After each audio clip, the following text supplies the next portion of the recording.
Jimi Hendrix, All Along the Watchtower. À 7h24, très précise. Bien bonjour Aurore. Bonjour. Bienvenue parmi nous. Nous sommes vendredi et habituellement le vendredi, bien, tu essayes de répondre à une question existentielle s'il en est. Oui. Oui, c'est le cas aujourd'hui aussi. Oui.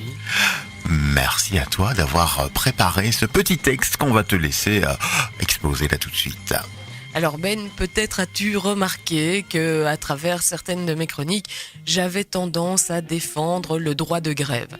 Ce n'est pas que je sois une habituée de ce genre d'action, vu que la plupart du temps cela exige déjà d'avoir un travail stable, mais c'est vrai que la remise en cause systématique de ce droit m'inquiète et m'incite plutôt à le défendre, au cas où j'aurais besoin un jour d'en faire usage, partant du principe que personne ne descend dans la rue pour le plaisir et que les travailleurs sont quand même les mieux placés pour connaître leurs besoins, leurs limites, les problèmes qu'ils rencontrent et pour défendre la qualité du service qu'ils fournissent.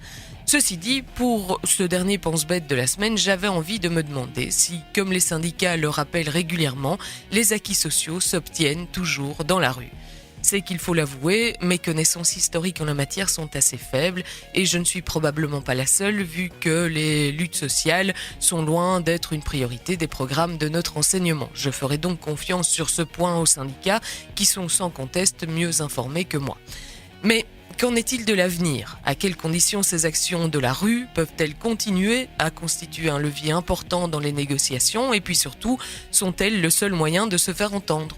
C'est vrai que c'est un peu ridicule et qu'on ne voit pas toujours en quoi laisser s'accumuler un travail qu'on aura de toute façon à rattraper nous-mêmes, tout ça pour marcher au milieu d'une foule de collègues vivant les mêmes difficultés et craintes que nous, vont pouvoir servir notre objectif. Pourtant, si individuellement ça n'a en effet pas beaucoup de sens au point d'être toujours plus nombreux à nous abstenir malgré notre soutien parce que c'est pas une personne de plus ou de moins qui changera quoi que ce soit, on peut imaginer combien le nombre importe pour la légitimité des revendications portées. Or, bien plus que l'action en elle-même, c'est bien cette légitimité, la solidarité de l'opinion et donc finalement la rue, la vraie, qui fait la différence entre une grève inutile et une grève réussie. Ne nous y trompons pas, si la rhétorique de la prise d'otage de l'usager nous est assénée à chaque nouvelle action, c'est que nous sommes bien moins dangereux tant que nous nous comportons en consommateurs.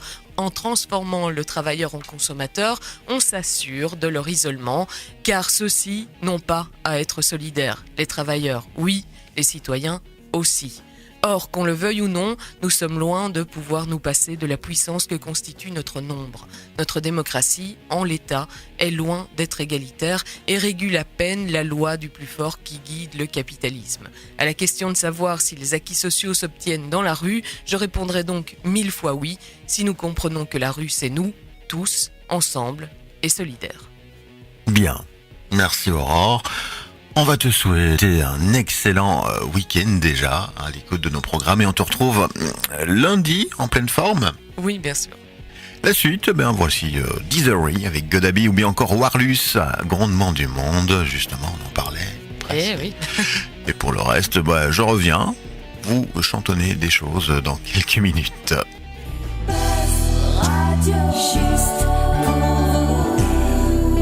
Buzz Radio, juste pour vous. Buzz Radio.